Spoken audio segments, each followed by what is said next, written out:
Welcome to Geetha's easy சமையல்.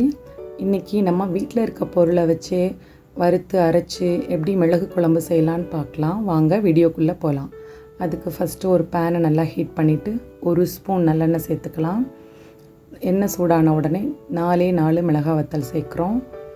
ஏன்னா மிளகு 1 டேபிள் ஸ்பூன் சேர்க்குறோம், 1 ஸ்பூன் மல்லி விதை, அவ்வளோதான். லேசாக பொரிஞ்ச உடனே கொஞ்சமாக ஜீரகம், இது நல்லா வறுத்த உடனே 1 ஸ்பூன் கடலைப்பருப்பு, குழம்போட கொழகொழப்பு தன்மைக்காக, அவ்வளோதான். நல்லா வறுத்துட்டு 2 ஸ்பூன் தேங்காய் துருவல் சேர்த்து லைட்டாக ஒரு வதக்கிட்டு இப்போ அதை மிக்ஸி ஜாருக்கு மாற்றிடலாம். மறுபடியும் பேனில் எண்ணெய் ஊற்றிட்டு சின்ன வெங்காயம், பூண்டு, தக்காளி, சின்ன வெங்காயம் 10 to 15 நிறைய சேர்த்துக்கலாம்.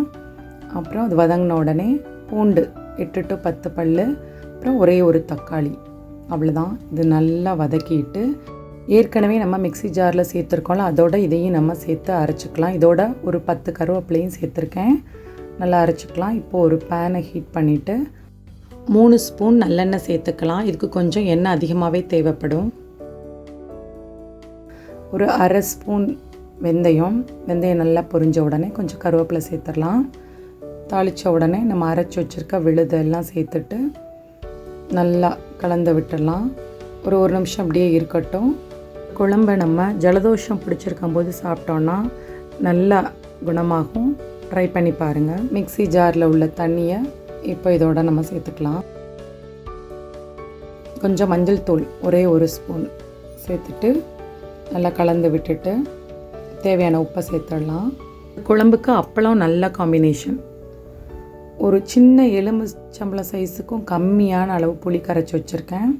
ஏற்கனவே தக்காளி போட்டிருக்கோம், இது புளி கம்மியாக இருந்தால் போதும். அவ்வளோதான். இதை நல்லா கலந்து விட்டுட்டு மூடி போட்டு ஒரு 15 நிமிஷம் நல்லா கொதிக்கட்டும். வழக்கமாக பண்ணுற புளி குழம்பு, வெந்தய குழம்பு மாதிரி தான். என்ன இதில் புளி கம்மியாக இருக்கணும், அவ்வளோதான். வத்தலை விட மிளகு அதிகமாக இருக்கணும். கொதிச்சிருச்சு. இப்போ ஓப்பனாக வச்சுட்டு ஒரு 5 மினிட்ஸ் நல்லா குழம்பு கெட்டியார வரைக்கும் விடலாம். இந்த குழம்பு சாதத்துக்கு மட்டும் இல்லாமல் இட்லி தோசைக்கு கூட ரொம்ப நல்லாயிருக்கும். ஓரளவு கொதித்து கெட்டியார ஸ்டேஜ் வந்துருச்சு. நம்ம ஊற்றின எண்ணெய் எல்லாமே பிரிஞ்சு மேலே வரும். பாருங்கள் எவ்வளோ அழகாக வந்துருச்சு. இப்போ இதில் புளிப்பு, உப்பு, காரம் ஏதாவது ஒன்று அதிகமாக இருக்குன்னு ஃபீல் பண்ணிங்கன்னா அதை சரி செய்கிறதுக்கு ஒரே ஒரு சின்ன வெள்ளைத்துண்டு சேர்த்துடலாம். அவ்வளோதான். கொத்தமல்லி இலை தூவி பரிமாறலாம்.